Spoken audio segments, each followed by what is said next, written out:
आज क्या पढ़ने वाले हैं? Set theory. सेट थ्योरी चल रही है, आप सभी को पता है। क्लास 11 का मैथ शुरू हो गया है, जिसको नहीं पता उसको तुमको बताना है, ठीक है। क्लास 11 की मैथ में सेट थ्योरी चैप्टर 1 आपका स्टार्ट हो गया है और काफी कुछ उसमें पढ़ चुके हैं हम लोग। उम्मीद करता हूं आप सभी लोगों ने सीरीज शुरू से देखी होगी। सेट थ्योरी में एक्सरसाइज 1.5 आज पढ़ने वाले हैं, समझने वाले हैं पूरा खोल करके एकदम, ठीक है। तो उससे पहले देखिए, ये जो है अपन लोग डैश निकालेंगे।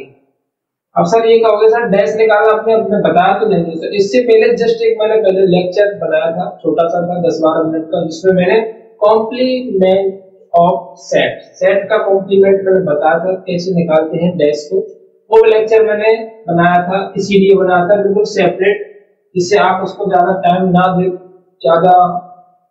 ना खर्च हो आपका, आप आसानी से वीडियो को देखकर टॉपिक को समझ सकते हैं। तो प्लीज जाकर उस वीडियो को देख लीजिएगा जिसको ये नहीं पता कि सेट के कॉम्प्लीमेंट को किस तरीके से निकालते हैं। तो शुरू करता हूं मैं फर्स्ट क्वेश्चन से। आपको यूनिवर्सल सेट दिया हुआ है, ए दिया हुआ है, सी दिया हुआ है। अच्छा सी दिया हुआ है, बी नहीं दिया क्या? बी दिया, ए और बी और सी। तो बी मैंने नहीं लिखा, तो बी नहीं लिखा, बी को लिखा 2 4 6 8। अच्छा मैंने एक को 1 2 3 4 नहीं लिखा, ये बी है, बी। तो ए को मैं देखिए इधर लिख दे रहा हूं, ठीक है। आप लोग ध्यान दे लीजिएगा, ए मैं भूल गया था लिखना, 1 2 3 और 4, ये यहां तक कैसा है, हाँ ठीक है, 3 4 5 6 तक है, ठीक है। अब ये मैंने लिख दिया। अब फर्स्ट क्वेश्चन को सॉल्व करते हैं, ठीक है। कॉपी पेन ले लीजिएगा हाथ में, सॉल्यूशन को देखते चलिएगा। फर्स्ट क्वेश्चन है सर ए डैश निकाल दो। डैश कैसे निकालते हैं? यूनिवर्सल सेट के वो सभी एलिमेंट जो ए के अंदर नहीं है। अगर ए की बात कर रहे हैं तो ए के अंदर नहीं है, बी की बात कर रहे हो तो बी के अंदर नहीं है, ठीक है। इसमें जो एक जैसे क्वेश्चन होंगे उनको मैं स्किप कर दूंगा और जो अलग होगा उनको मैं खुद करा दूंगा, ठीक है। ए डैश निकालना है तो यूनिवर्सल सेट के वो सभी एलिमेंट्स आपको लिखने हैं इसके अंदर जो ए के अंदर नहीं है। यूनिवर्सल सेट के ऐसे कितने एलिमेंट है जो ए के अंदर नहीं है? देखिए 1 है, 2 भी है, 3 भी है, 4 भी है, 5 6 7 8 9, 5 6 7 8 9 ए के अंदर नहीं है, तो वही हमको यहां लिख देना है। देन ये हो गया आपका फर्स्ट क्वेश्चन का आंसर, ठीक है। अब बी डैश भी आप इसी तरीके से निकालोगे खुद, ठीक है। कैसे करोगे? बी के अंदर वो सभी एलिमेंट्स जो यूनिवर्सल सेट के अंदर नहीं है, ठीक है। सॉरी, यूनिवर्सल सेट के अंदर वो एलिमेंट बी के अंदर नहीं है, तो आपको बी डैश लिख देना, सिंपल। ये आप खुद कर लीजिएगा बी डैश वाला। अब अपन लोग चलते हैं थर्ड क्वेश्चन की तरफ। थर्ड क्वेश्चन क्या कह रहा है? ए यूनियन सी का डैश निकालना है, तो पहले ए यूनियन सी निकालना पड़ेगा। यूनियन आपको सभी को आता है, 1.4 एक्सरसाइज में हमने डिस्कस किया था यूनियन कैसे निकालते हैं। उम्मीद है आप सभी लोग series wise back to back classes को अटेंड कर रहे हैं, जिससे कि आप पूरा टॉपिक अच्छे से क्लियर हो रहा है। अगर नहीं है क्लियर कि यूनियन कैसे निकालना है, तो प्लीज वीडियो को अभी रोक दीजिए और पीछे जाइए, पहले आप उसको समझ के आइए, क्योंकि वो अगर नहीं समझा डेफिनेटली आपको ये समझ में नहीं आने वाला, ठीक है। A union C, then A union C के बारे में डिस्कस करके सबसे पहले तो ए यूनियन सी क्या होता है? ए और सी के सभी एलिमेंट्स को लिख दीजिए, ए यूनियन सी बन गया। पर शर्त यह है कि ए और सी के जो कॉमन एलिमेंट है उनको एक बार लिखना है आपको। ए और सी के सभी एलिमेंट लिख देने हैं, ए 1 2 3 4, और सी कहां है? 3 4 तो इसमें पहले से आ गए, 5 और 6, ये बन गए ए यूनियन सी। कितना सिंपल है। यूनियन निकालने के लिए जिन दो सेट्स के यूनियन निकाल रहे हैं उनके सभी एलिमेंट्स को लिख दीजिए, बट एलिमेंट्स रिपीट नहीं होने चाहिए। अब यहाँ पर भी 3 4 था, यहाँ पर भी 3 4 था, उनको मैंने एक बार लिख दिया, 5 और 6, क्लियर। चलिए अब इसका क्या निकालना है सर? डैश और निकाल दीजिए ए यूनियन सी का डैश। तो कैसे निकालोगे? यूनिवर्सल सेट के अंदर अगर आप चाहो तो डेफिनेशन के तौर पर लिख सकते हो, यूनिवर्सल सेट के अंदर वो सभी एलिमेंट्स आपको इसके अंदर लिख देने हैं जो यूनिवर्सल सेट के अंदर इसमें नहीं अवेलेबल है, मतलब इसके अंदर नहीं अवेलेबल। अच्छा यूनिवर्सल सेट के पहले कॉमन कर लीजिए, 1 2 भी आ रहा है, 3 भी आ रहा है, 4 भी आ रहा है, 5 भी आ रहा है और 6 आ रहा है। यूनिवर्सल सेट के अंदर ये सभी एलिमेंट 6 तक अवेलेबल है, लेकिन 7, 8, 9 इसके अंदर नहीं है, तो 7, 8, 9 को लिख दीजिए इसमें, ठीक है। यानी ए यूनियन सी डैश में उन एलिमेंट्स को लिखना है जो यूनिवर्सल सेट के वो सभी elements A union C dash में लिख दीजिए जो ए यूनियन सी डैश में अवेलेबल ना हो। तो कौन से एलिमेंट्स है? 7, 8, 9 इसके अंदर अवेलेबल नहीं है। 7, 8, 9 जो है इसके अंदर नहीं है, तो मैंने इसके डैश के अंदर दिया, ये बन जाएगा इसका डैश, सिंपल, ठीक है। अब ये ए यूनियन बी निकालोगे तो इसका डैश कर लीजिएगा, ये आप खुद करोगे, इसके जैसा सेम है बिल्कुल, ठीक है, सेम है। पहले यूनियन निकालोगे फिर उसके बाद डैश निकालोगे। मैं कराता हूं अब आपको 5 का क्वेश्चन, ठीक है। 5 के क्वेश्चन में क्या कह रहा है सर? एक बार डैश निकालिए फिर दोबारा भी डैश निकाल दीजिए। तो पहले तो मैं निकालूंगा एक बार डैश, ए का डैश, तो सर ए का डैश तो ये रहा, ऊपर लिखा हुआ है, तो इसको लिख दूं 5, 6, 7, 8 और 9। सर इसका दोबारा डैश कर दीजिए, तो ठीक है दोबारा डैश कर देते। दोबारा डैश में क्या करना है? यूनिवर्सल सेट को चेक करना है। 5, 6, 7, 8, 9 है, 5, 6, 7, 8, 9 है, ये तो एलिमेंट्स है। तो कौन से एलिमेंट्स है जो नहीं है? 1, 2, 3, 4 नहीं है, तो 1, 2, 3 और 4 इसको लिख देना। इसका मतलब ये हुआ कि इसका जब हमने डबल डैश निकाला तो वापस ए निकल कर आ गया हमारे पास, ए निकल कर आ गया वापस। यानी किसी भी एलिमेंट का, किसी भी सेट का अगर हम डबल डैश निकालते हैं तो वो सेट दोबारा से रिपीट होकर के आ जाता है। ये बात मैंने कॉम्प्लीमेंट में डिस्कस की थी, आपको याद होगी। तो ए डैश का डबल डैश अगर करते हैं तो ए निकल करके आएगा। अब सर 6 क्वेश्चन, b माइनस सी। सबसे पहले तो आप b माइनस सी डिफरेंस निकालोगे, इतना होगा, उसके बाद इसका डैश निकालोगे। सर b माइनस सी कैसे करना है? b के वो सभी एलिमेंट्स को लिख देना है जो c के अंदर नहीं है। b माइनस सी ऐसे तो करते हो आप लोग, किसी की वीडियो को ज्यादा देख लीजिएगा। अगर आपको इस तरीके की दिक्कत आ रही हो कि सर b माइनस सी आपने कैसे निकाल दिया, यूनियन आपने कैसे निकाल दिया, इस तरीके से मैं क्लियरली बता रहा हूँ, वो टॉपिक आप वो उस वीडियो को आपको देखना ज्यादा इंपॉर्टेंट। b माइनस सी करेंगे, b के वो सभी एलिमेंट्स हमको लिख देने हैं जो c के अंदर नहीं है। तो b के ऐसे कौन से एलिमेंट है जो c के अंदर नहीं है? सर 2 नहीं है और 8 नहीं है, ये हो गया आपका b माइनस सी। b के सभी एलिमेंट, b के वो सभी एलिमेंट्स आप लिखोगे जो c के अंदर नहीं है, तो वो आपका निकल कर आएगा b माइनस का c, ठीक है। अब इसका b माइनस सी का डैश निकाल दीजिए। तो डैश कैसे निकालोगे? यूनिवर्सल सेट से। पहले यूनिवर्सल सेट में देखोगे, देखिए 2 है, यहाँ पर भी 2 है, 8 है, यहाँ पर भी 8 है। 2 और 8 को छोड़कर जितने भी एलिमेंट हैं उनको लिख दीजिए, 1, 3, 4, 5, 6, 7 और 9। ये हो गई आपकी b माइनस सी का डैश। ये था फर्स्ट क्वेश्चन। फर्स्ट क्वेश्चन में सभी डैश किस तरीके से निकालते हैं क्लियरली मैंने आपको बता दिए। कोई भी डाउट क्वेरी होती है तो प्लीज टेलीग्राम चैनल से जाकर के जुड़ जाइए या फिर डिस्क्रिप्शन में कमेंट बॉक्स में मुझे कमेंट कर दीजिए, मैं आपको और बेहतर तरीके से क्लियर कर दूंगा कोई भी डाउट क्वेरी होती है तो। ठीक है, तो ये था आपका फर्स्ट क्वेश्चन। चलते हैं सेकंड क्वेश्चन की तरफ।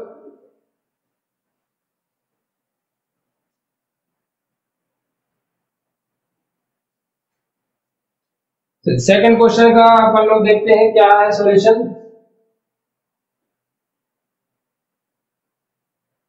यूनिवर्सल सेट दिया है अपने पास, find the complements of following sets. इन सभी सेट्स के अपने को कॉम्प्लीमेंट निकालने। कितने आसान सा क्वेश्चन है, ठीक है, 2 मिनट का भी क्वेश्चन नहीं है। सॉल्यूशन देखते हैं। ए दिया है सर, ए बी और सी दिया है, तो इसका ए डैश निकालेंगे तो क्या करेंगे? यूनिवर्सल सेट के उन सभी एलिमेंट्स को लिख देंगे जो ए के अंदर नहीं है। तो ऐसे कौन से एलिमेंट है जो ए के अंदर नहीं है? ए बी सी तो है, तो डी नहीं है, ई नहीं है, एफ नहीं है, जी नहीं है और एच नहीं है। सर हो गया, चलिए अच्छी बात है। बी वाले को पढ़ते हैं, D E F G. Universal set के उन सभी एलिमेंट को लिख देंगे जो बी के अंदर नहीं है। बी के अंदर क्या नहीं है? ए बी और सी नहीं है, ए बी और सी नहीं है, तो बी डैश निकल आया। अब सी डैश, तो सी डैश निकालोगे तो सी के उन एलिमेंट्स को लिख दोगे, यूनिवर्सल सेट के उन सभी एलिमेंट्स को लिख दोगे जो सी के अंदर नहीं है। सी के अंदर ऐसे कौन से एलिमेंट है यूनिवर्सल सेट के? बी नहीं है सी के अंदर, सी भी है, डी नहीं है, ई है, एफ नहीं है, जी है और एच नहीं है। ये लीजिए, अब बी वाले को आप खुद करोगे, ये आपके लिए होगा। ठीक है, स्क्रीनशॉट लेंगे फिर थर्ड क्वेश्चन की तरफ चलेंगे।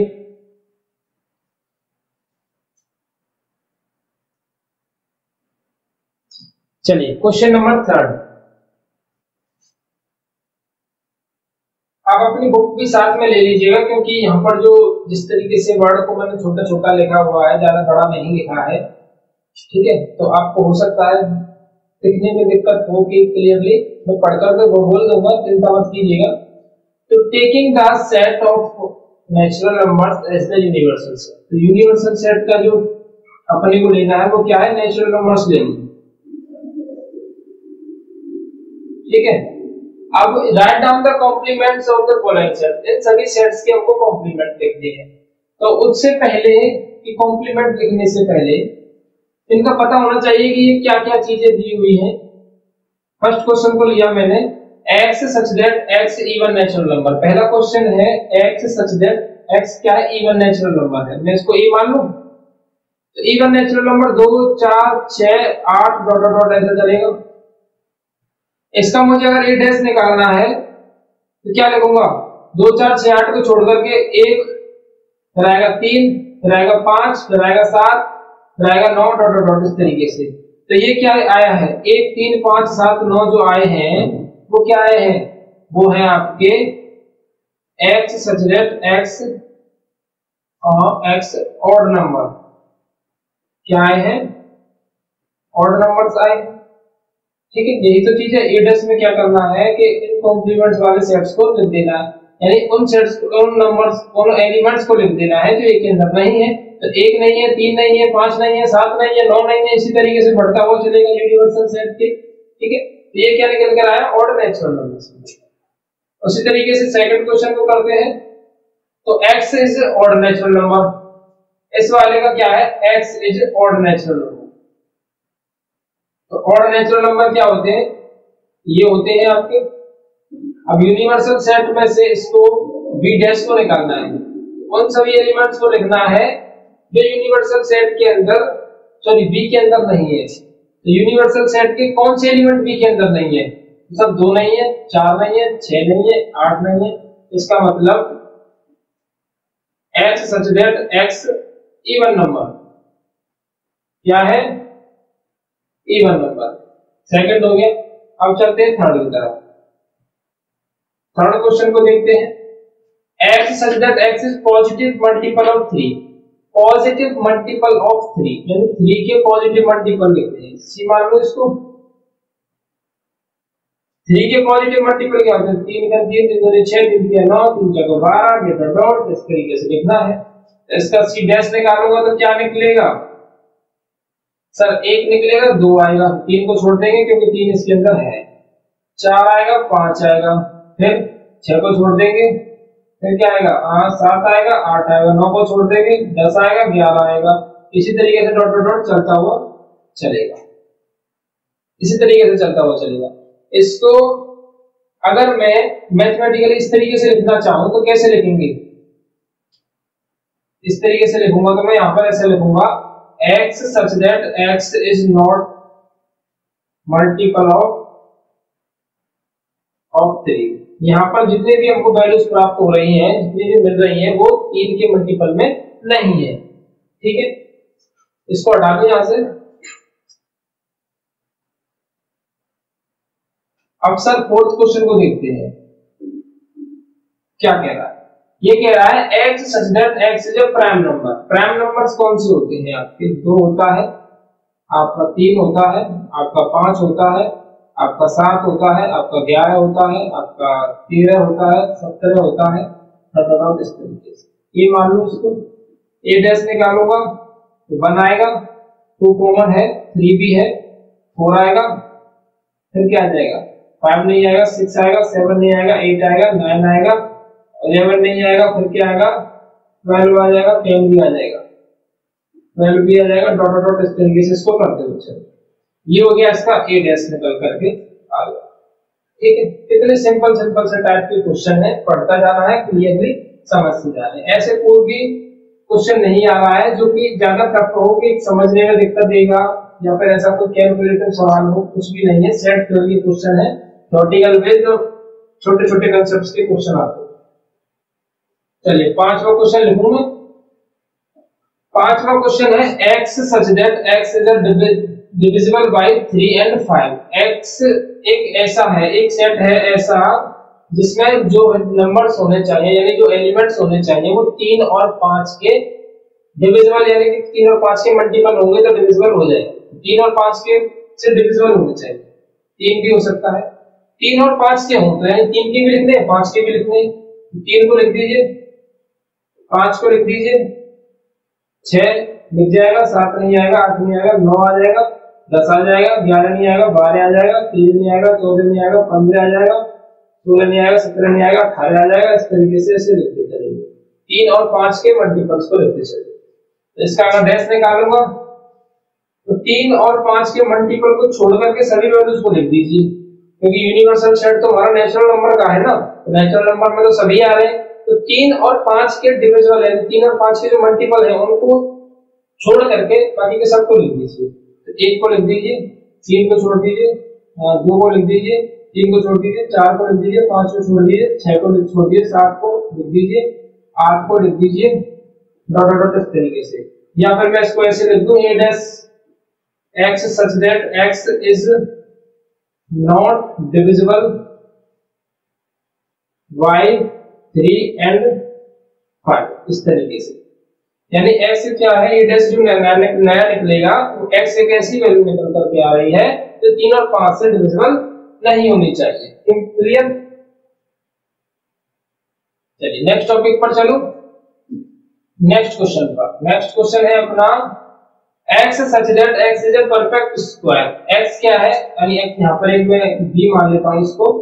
x क्या है, परफेक्ट स्क्वायर है। परफेक्ट स्क्वायर कौन कौन से होते हैं, 4 होता है, और कौन होता है, 9 होता है, और कौन होता है, हाँ 3 का 9 हो गया, 4 का 16 हो जाएगा, और 5 का 25 हो जाएगा। इस तरीके से परफेक्ट स्क्वायर को मैंने लिख दिया। अब b डैश निकालना है, तो परफेक्ट स्क्वायर को छोड़ करके बाकी की सभी वैल्यूज को लिख देना है। ठीक है, परफेक्ट स्क्वायर को छोड़ करके सभी वैल्यूज को लिख देना। मैं लिखूंगा यहाँ पर x such that x is not perfect square. Simple है, लिखने की जरूरत ही नहीं है नंबर्स को, क्योंकि इसने थ्योरेटिकली पूछा था, थ्योरेटिकली आंसर दे दिया कि x क्या है, x is not a perfect square। Perfect square को छोड़ करके बाकी की सभी वैल्यूज अपने पास है ये डैश के अंदर। ठीक है, कोई भी दिक्कत नहीं है, क्वेश्चन बहुत ही इजी टाइप के कॉन्सेप्ट्स हैं। अब देखिए अगला क्वेश्चन है, इसको अब मैं देखिए, अब मैं इनको ना तो मैथमेटिकली ऐसे एलिमेंट्स की फॉर्मेशन में नहीं लिखूंगा, अब मैं नहीं लिखूंगा, अब मैं इसके डायरेक्ट आंसर दूंगा। देखिए ये दिया हुआ है x such that x is perfect cube. क्या दिया हुआ है, परफेक्ट क्यूब दिया हुआ है। मैं क्या कर दूंगा, इसका a डैश निकाल दूंगा। मान लीजिए कि ये a है, a डैश निकालूंगा तो मैं लिखूंगा इस जगह पर x such that x is not perfect cube. Perfect cube यानी एक ऐसा नंबर है, x क्या है, परफेक्ट क्यूब नहीं है। कुछ ऐसे नंबर्स लिखते हैं जो परफेक्ट क्यूब नहीं है, तो वो डैश निकल करके आ जाए। ये है आपका थर्ड क्वेश्चन।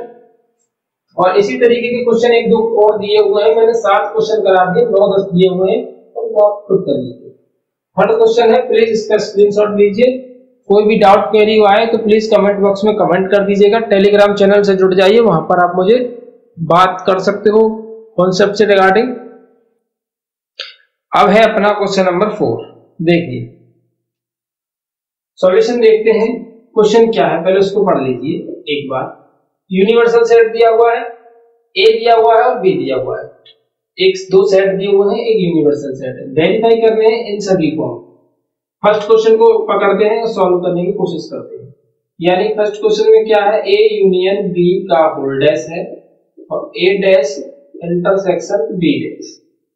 अपन लोग क्या करते हैं, पहले एलएचएस लेंगे, लेफ्ट हैंड साइड फिर RHS लेंगे, दोनों को बराबर दिखा देंगे, कहानी खत्म।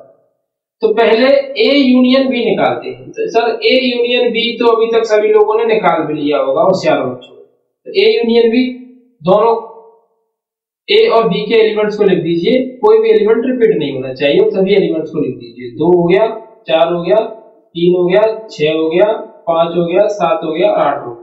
ठीक है, 2 3 4 5 6 7 8। ठीक है, दोनों में 2 बार था, एक बार लिख दिया, और तो कोई एलिमेंट ऐसा नहीं है। तो A यूनियन B तो मैंने निकाल लिया। अब इसका डैश करना है। तो डैश तो यूनिवर्सल सेट के साथ होता है और किसी के साथ नहीं मिल सकता। तो डैश करेंगे तो इन दोनों के जो कॉमन एलिमेंट है उनको नहीं लिखना है, इसमें जो कॉमन के बाद जो इसमें बचेगा उसको लिख देना है। देखिए 2 है इसके अंदर, इसको नहीं लिखना है, 3 को नहीं लिखना है, 4 को, 5 को, 6 को, 7 को, 8 को। तो इसमें मतलब क्या बचा, ओनली एक बचा, यानी एक ही एक ऐसा एलिमेंट है जो A यूनियन B में नहीं है। ये जो A यूनियन B में नहीं है उसी को हमको लिख देना है। तो A यूनियन B का होल डैश निकल कर आ गया, सिर्फ ओनली एक एलिमेंट। अब आते हैं, टेस्ट कर लेते हैं RHS को। सर RHS में क्या दिया हुआ है, सबसे पहले तो आप डैश A डैश निकालोगे। तो A डैश, तो A डैश में क्या करना है, यूनिवर्सल सेट के वो सभी एलिमेंट जो A के अंदर अवेलेबल नहीं है। तो यूनिवर्सल सेट के कितने एलिमेंट हैं जो A के अंदर अवेलेबल नहीं है, तो सर 1 है, 2 है, 3 है, जो 3 है जो कि A के अंदर नहीं है, 4 तो है, 5 है जो A के अंदर नहीं है, 6 है, 7 है जो A के अंदर नहीं है, 8 भी है, और 9 है जो A के अंदर नहीं। ये निकला है आपका A डैश। अब निकाल देते हैं B डैश। B डैश भी सेम इसी के तरीके के, मतलब डैश तो इसी के जैसा ही निकलता है। उन एलिमेंट्स को लिख दीजिए जो यूनिवर्सल सेट के अंदर, यूनिवर्सल सेट और B के अंदर के एलिमेंट्स में से जो कॉमन एलिमेंट्स है उनको नहीं लिखना है। तो 1 कॉमन नहीं है, 2 इसके अंदर है, 3 भी है, 4 नहीं है, 5 भी है, 6 नहीं है, और 7 है, तो 8 और 9 नहीं है। क्लियर हुआ? यूनिवर्सल सेट यानी हमने निकाल दिया A डैश और B डैश, एक ऐसे एलिमेंट जो A के अंदर ना हो। ठीक है, तो A के अंदर कौन कौन से एलिमेंट्स हैं, ये वाले एलिमेंट्स हैं, तो यूनिवर्सल सेट से कनेक्टेड है। अब क्या करना है, अब A dash intersection B dash करना है, यानी A डैश और B डैश का इंटरसेक्शन करना है। तो A डैश और B डैश का इंटरसेक्शन करना है। तो इंटरसेक्शन में क्या होता है, कॉमन एलिमेंट को लिख देते हैं। कॉमन सिर्फ क्या है, 1 है, और कोई एलिमेंट इसमें कॉमन दिख रहा है, सर 9 भी है इसके अंदर कॉमन, तो बराबर तो आई नहीं है, ऐसा तो नहीं है, इसमें कुछ गड़बड़ होगी। 1 मिनट जरा रुकिएगा, पहले A यूनियन B चेक करते हैं। A यूनियन B, तो ऐसा तो नहीं मैंने एलिमेंट लिखना भूल गया, 2 4 6 8 2 3 5 7 सही। तो A यूनियन B हमने चेक किया, तो A यूनियन B 2 4 3 भी आएगा, 6 आएगा, 5 आएगा, 7 आएगा, 9 आएगा, 8 आएगा, 9। ठीक है, तो A यूनियन B का डैश निकालेंगे, तो 1 मिल रहा है और एक 9 भी मिल रहा है, क्योंकि हम भूल गए 1 और 9। तो इसमें भी जब करोगे तो A डैश इंटरसेक्शन भी करोगे तो 1 और 9 आएगा। ठीक है, तो देखिएगा LHS और RHS दोनों कैसी आई हैं, बराबर आई है। LHS इक्वल टू है RHS के, ये आपका क्या हो गया, वेरीफाई हो गया। वेरीफाई करने का सबसे आसान मेथड यही है, अगर ये भी नहीं दिया होता तो हम लेट करके सॉल्व करते। लेट करके सॉल्व करते हैं तो आसानी से वेरीफाई कर लेते हैं कि एक हमने कुछ अलग मान लिया, बी हमने कुछ अलग मान लिया। ठीक है, ये तो हो गया आपका first question solve. Please take the screenshot for second question को। अब एक काम कीजिएगा, फर्स्ट क्वेश्चन मैंने सॉल्व कर दिया, सेकंड क्वेश्चन आप डू इट में कीजिएगा, खुद से सॉल्व कीजिएगा, तो आप अच्छे से क्लियर कर पाओगे अपने कॉन्सेप्ट को भी। कॉन्सेप्ट को क्लियर करने के लिए आपको क्वेश्चन का लगाना ज्यादा जरूरी है, आपको खुद से सॉल्व करना ज्यादा जरूरी है। तो एक तो मैंने आपको क्लियरली बता दिया किस तरीके से सॉल्व करते, क्या कॉन्सेप्ट है, क्या कैसा करना है। आप सेकंड क्वेश्चन को आप खुद कीजिएगा तो आप अच्छे से क्लियर कर पाओगे। अपन लोग अब बढ़ते हैं फिफ्थ क्वेश्चन की तरफ। प्लीज इसका स्क्रीनशॉट लीजिए, अगर नहीं होता है तो कमेंट बॉक्स में कमेंट कर दीजिएगा। छोटा सा कॉन्सेप्ट है, हो जाएगा मुझे उम्मीद है। चलिए अब चलते हैं 5 क्वेश्चन यानी क्वेश्चन नंबर 5 की तरफ। उसमें क्या करना है पढ़ते हैं पहले तो, फिर देखते हैं क्या करना है। Draw appropriate Venn diagram for each of the following.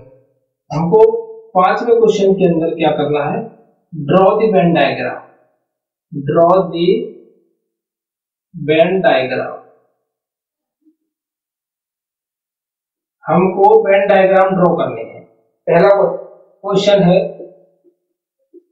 A union B का होल्डर्स, इसका वेन डायग्राम बनाना है। तो सर कितना आसान है इसका वेन डायग्राम। पहले तो अपन लोग ए यूनियन बी का बनाएंगे। तो ए यूनियन बी का आप लोगों को सबको याद है क्या है, कैसा बनता है। देखिए ये तो होता है पूरा जो रेक्टेंगल बनाया ना मैंने, ये होता है यूनिवर्सल, ये हो गया यूनिवर्सल सेट। अब इसके अंदर आ गए ये दो सेट ए और बी, ए और बी। अब इनका यूनियन करना है, तो यूनियन मतलब सभी एलिमेंट्स को लेना है।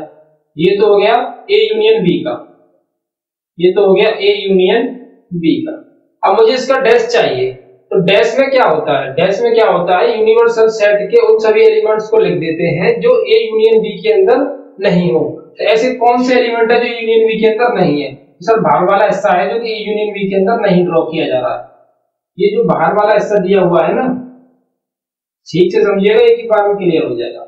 अब ये जो बाहर वाला हिस्सा है वो यूनियन के अंदर नहीं आ रहा है, और जो यूनियन के अंदर नहीं आ रहा है वही हमारा डैश बन गया है। क्योंकि डैश में क्या होता है, जैसे ए डैश निकाला हमने, तो ए के लिए उन एलिमेंट्स को लिखना होता है जो ए के अंदर नहीं आ रहे हैं, ठीक है ना। डैश निकालने का यही तो तरीका होता है।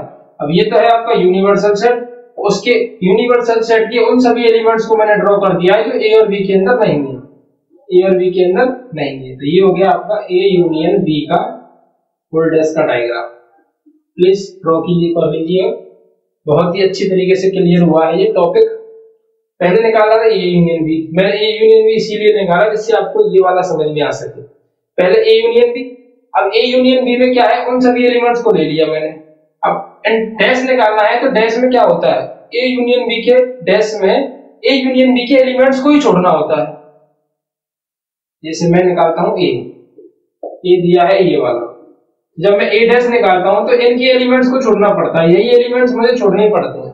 तो ऐसे ही ए यूनियन बी, तो ए यूनियन बी के डैश में ए यूनियन बी वाले एलिमेंट छोड़ने हैं, तो ए यूनियन बी वाले मैंने एलिमेंट्स को छोड़ दिया, बाकी के सबको मैंने ड्रॉ कर दिया।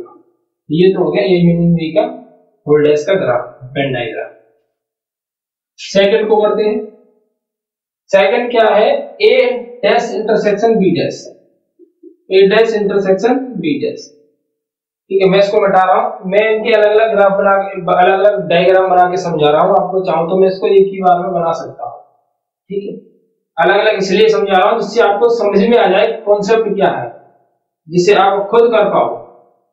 अब देखो ए डैश इंटरसेक्शन बी डैश है, चाहूं तो इसका डायरेक्ट बना सकता हूं, पर मैं तुमको समझाना चाहूंगा पहले कि ए डैश निकालिए।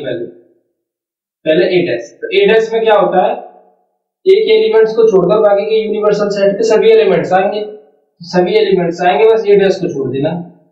मैंने ए डैश को छोड़ दिया, यानी ए को छोड़ दिया मैंने, ये ए है, ये तो हो गया ए डैश का वेन डायग्राम। अब निकालोगे बी डैश का,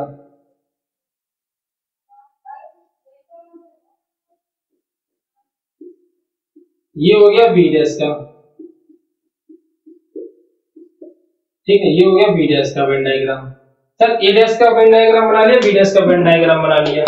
अब आप एक बात बताइए, पूछिए जरा, बताइए कि ए डैश इंटरसेक्शन बी डैश करना है, ए डैश इंटरसेक्शन बी डैश करना है, यही तो पूछा, और A dash intersection B dash, ये क्वेश्चन है, ठीक है।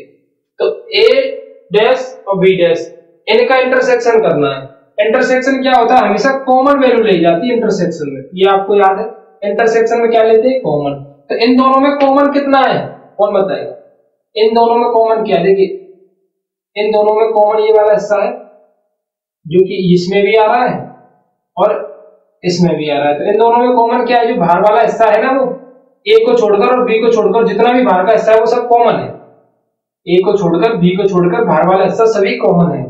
तो ए को छोड़ दीजिए, बी को छोड़ दीजिए, बाहर वाले हिस्से को ड्रॉ कर दीजिए। ये हो गया आपका A dash intersection B dash, A और बी में A dash intersection B dash. Clear? ये था ए डैश, ये था बी डैश, दोनों में इंटरसेक्शन निकालना है। इंटरसेक्शन का मतलब क्या होता है, कॉमन वाले हिस्से को ले लीजिए। तो ये भी देखिए ये और ये दोनों में कॉमन है, ये हिस्सा जितना इसमें ड्रॉ किया हुआ उतना हिस्सा यहाँ ड्रॉ किया हुआ। तो इनमें जब इंटरसेक्शन निकालेंगे तो उनके कॉमन वाले हिस्से को ड्रॉ कर देंगे। ये हो गया आपका क्वेश्चन नंबर 2 का आंसर। प्लीज इसका स्क्रीनशॉट लीजिए, फिर थर्ड क्वेश्चन को कराता हूँ। चलिए, कोई भी डाउट रह जाए तो प्लीज कमेंट कर दीजिएगा, डाउट क्वेरी आ जाए तो। वैसे मैं कोई भी डाउट को नहीं छोड़ रहा हूँ, ये कॉन्सेप्ट को 2 बार क्लियर करता हूँ। थर्ड क्वेश्चन है, वीडियो थोड़ा बड़ा हो जाए, 2 मिनट फालतू लग जाए, मैं इस चीज के लिए नहीं देखता, बस मैं इस चीज पे ध्यान देता हूँ कि एक बार की बजाय 2 बार बता देता हूँ उस बात को।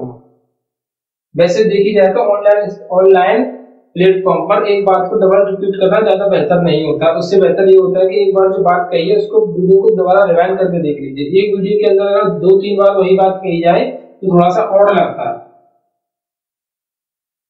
और अपने को ऑड इवन से कुछ नहीं करना। ए इंटरसेक्शन बी का ग्राफ बनाइए सर।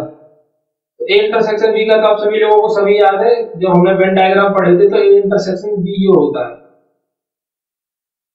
ये होता है ए इंटरसेक्शन बी। याद है सभी को, वेन डायग्राम पढ़ा था। अब इसका डैश करना है, तो डैश में अपन लोग क्या करते हैं, याद है? बताइए क्या करते हैं? डैश में अपन लोग उसी चीज को नहीं लेते हैं जिसकी बात करते हैं। ए इंटरसेक्शन बी का ये ग्राफ है, ये ए इंटरसेक्शन बी का डायग्राम ये है। अगर इसका मुझे डैश निकालना है तो इसको ही छोड़ देना है, बाकी का सब कुछ लिख देना है। तो इसको छोड़ना है तो बाकी का सब कुछ लिख देना है, बाकी का सब कुछ मुझे ड्रॉ कर देना है, बस इतने हिस्से को मुझे छोड़ देना है।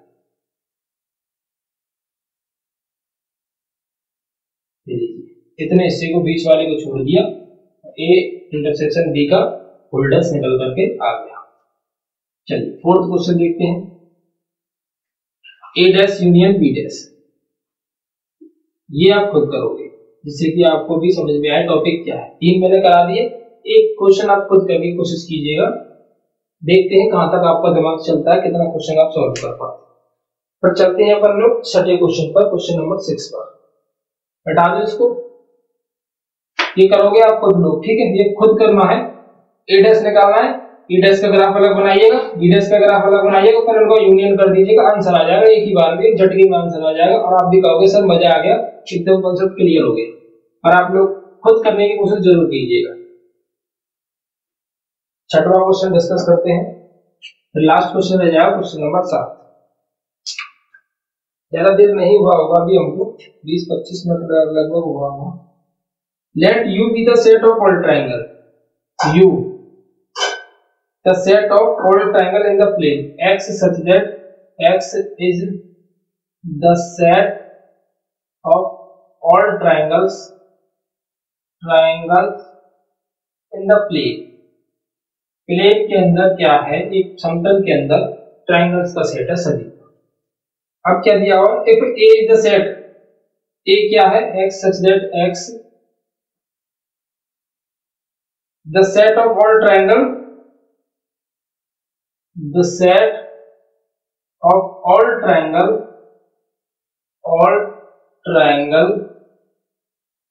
with triangles with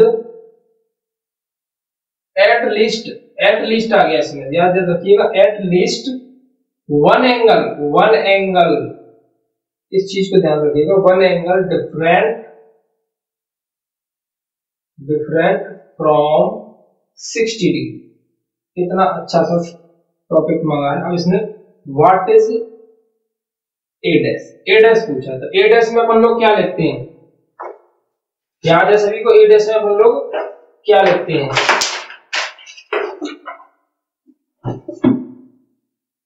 A dash में अपन लोग वो लिखते हैं जो यूनिवर्सल सेट, ए के वैल्यू जो ए के अंदर दिया उसको छोड़ करके लिख देते हैं। तो ए के अंदर क्या दिया है, ए के अंदर दिया है कम से कम एक कोण 60 डिग्री का हो, ऐसा ही कुछ है, देखते हैं। कम से कम एक कोण 60 डिग्री का ना हो दिया हुआ है, एटलीस्ट, लिस्ट का मतलब कम होता है ना। The set of all triangle with at least one angle different from 60 degree, कम से कम एक कोण 60 डिग्री का ना हो, 60 डिग्री का ना हो, कम से कम एक कोण हो, तो ज्यादा तो हो सकते हैं, यानी एक कोण 60 डिग्री का ना हो तो ज्यादा तो हो सकते हैं ना। तो अपन लोग ए डैश के अंदर क्या लिखेंगे, all equilateral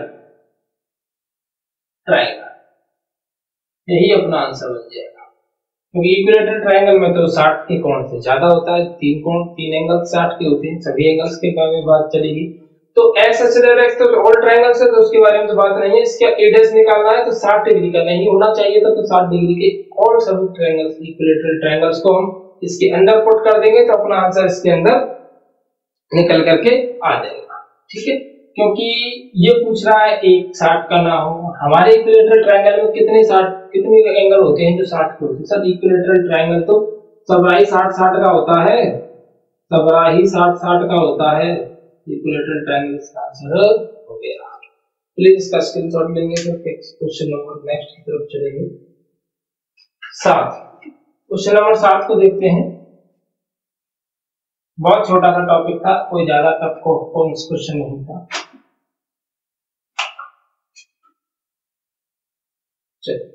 filling the blanks करने हैं इस क्वेश्चन के अंदर, following the true statement, filling the blanks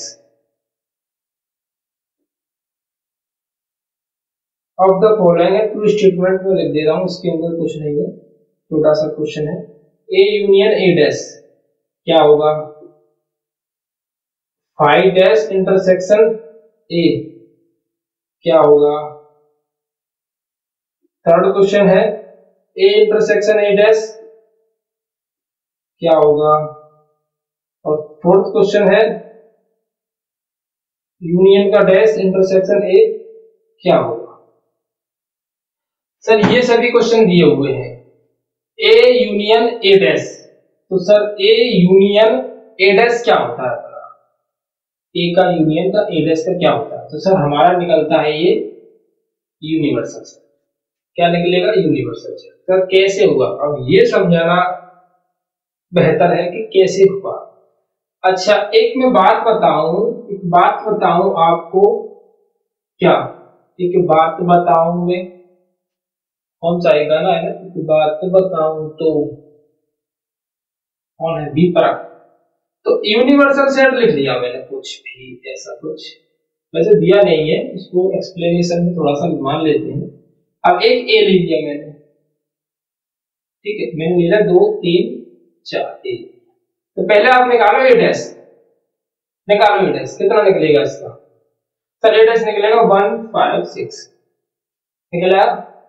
अब ए और ए डैश का यूनियन कर दो, ए और ए डैश का यूनियन कर दो, ठीक है, ए और ए डैश का यूनियन कर दो, कितना आ जाएगा 1 आ जाएगा, 2 3 4 5 6 देख लीजिए, ठीक है। पहले मैंने यूनिवर्सल सेट ले लिया था एक, फिर ले लिया मैंने ए, अब मैंने ए डैश निकाला पहले, तो 5 1 5 6 आ गया। अब ए और ए डैश का यूनियन किया तो 1 2 3 4 5 6 निकल कर आया है, जो कि क्या है, जो कि अपना यूनिवर्सल सेट है। मैंने क्या लिखा था इस जगह पर, यूनिवर्सल सेट। क्लियर हुआ कि नहीं हुआ, एग्जांपल से क्लियर होता है अच्छी तरीके से, दोबारा वीडियो को रिवाइंड कीजिएगा, क्लियर हो जाएगा। बहुत छोटा सा टॉपिक है, पहले मैंने यू लिया, फिर एक सेट ले लिया, फिर इसका डैश निकाल करके उसका कंप्लीट किया तो आंसर निकलकर आ गया।